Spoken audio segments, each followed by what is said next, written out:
ഞാൻ കഞ്ഞി എടുത്തിട്ട് വരാം അച്ഛാ.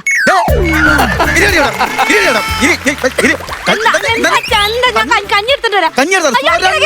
സ്വരങ്ങൾ സ്ഥിരം പഠിപ്പിക്കുമ്പോ സ്ഥിരം പരിപാടിയാണ്.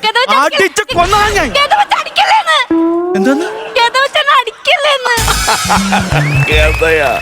ഈ ലോകം മുഴുവൻ അറിയുന്ന ഒരു സംഗീതജ്ഞനാണ് ഞാൻ. അത് മാത്രമല്ല, കേരളത്തിൽ അങ്ങോളം ഇങ്ങോളം പാതിരാത്രി ഉറക്കമില്ലാതെ നടന്ന് കച്ചേരി നടത്തുന്നു ആ എന്റെ മോള.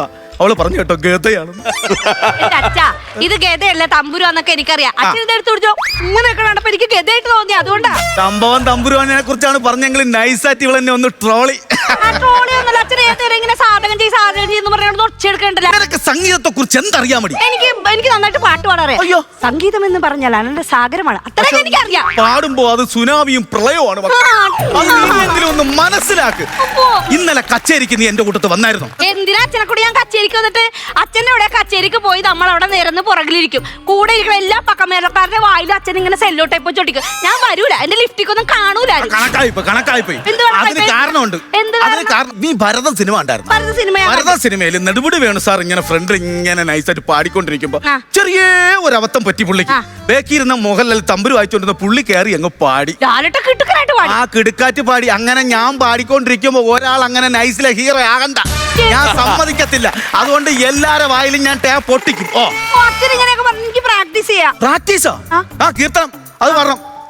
ആദ്യം ഏത് കീർത്തനം അലക്കാൻ പോണ? ഏത് കീർത്തനം അലക്കാൻ പോണേ? ഇതെന്ത് ഭാഷയടി എടി? സംഗീതം എന്ന് പറഞ്ഞു കഴിഞ്ഞാൽ ദൈവികമായിട്ടൊരു കലയാണ്. നീ ഇനിയെങ്കിലും അത് മക്കളെ മനസ്സിലാക്കണം. ഈ ന്യൂ ജനറേഷൻ എന്നൊക്കെ പറഞ്ഞിട്ട് ഇങ്ങനെയൊക്കെ പറയാമോ? അലക്കുക, തേക്കുക, ചില്ലാക്കുക, പുളിക്കുക, തകർക്കുക, വൈബാക്കുക. ദൈവമേ, ഇതൊക്കെ എന്തോന്ന് വാക്കുകൾ! ഇനി മേലാൽ ഇങ്ങനെയുള്ള വാക്കുകൾ ഈ വീട്ടിൽ മിണ്ടിപ്പോവരുത്.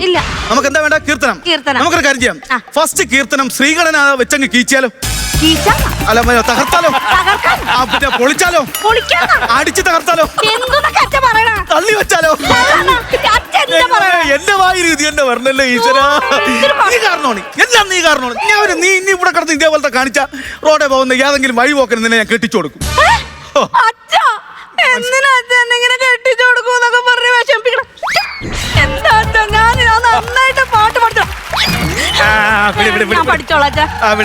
തമ്പുരു എടുത്ത് ശ്രുതിയിട്.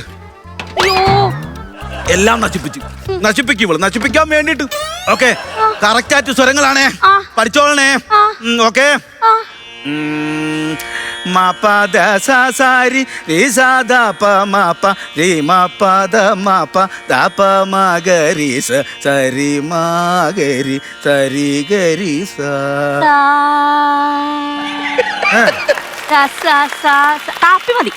കാപ്പി മതി. സ്വരങ്ങൾ പറയുമ്പോ നിനക്ക് കാപ്പി, ചായ, ചോറ്, ഇതിനും മാത്രം വിശപ്പ് എവിടെ കിടക്കണേ നിനക്ക്? പിന്നെ കാപ്പി രാഗമാണോ നീ ഉദ്ദേശിച്ചത്? കാപ്പി രാഗമാണോ? നിന്നെ ഞാൻ ഇന്ന്. ഹലോ, ഓ എന്തായി? നേരമായിട്ടോടെ വെയിറ്റ് ചെയ്യുന്ന എന്തായി? ആരാ മനസ്സിലായില്ല?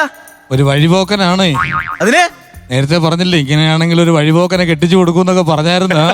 അതുകൊണ്ട് ഞാൻ നിക്കണോ പോണോ എന്തായി ഒരു തീരുമാനം പറഞ്ഞായിരുന്നു. വീട്ടിനകത്തിരുന്ന് പോലും ഒരു വക പറയാൻ സമ്മതിക്കൂല. എറിഞ്ഞു പോടാ. അപ്പൊ അതും പോയി. കഷ്ടം നോക്കിയേ. ഞാനേ ഇവിടെ ഇരുന്ന് ശരിക്കും പ്രാക്ടീസ് ചെയ്യാം. അച്ഛൻ കുളിച്ചിട്ട് വരുമ്പോഴത്തേക്ക് മുഴുവനും കറക്റ്റ് ആയിട്ട് പാടിക്കേപ്പിക്കും. എല്ലാ സ്വരവും തെറ്റാതെ ഞാൻ പാടിക്കേപ്പിക്കും. അങ്ങനെ നല്ല കുട്ടിയായിരിക്കും കുട്ടി. ഓക്കെ, നിന്റെ താഴെ വേറെ 3 പെൺകുട്ടികളാണ്.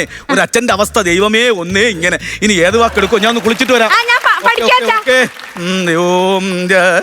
എന്റെ പട്ടി പഠിക്കും.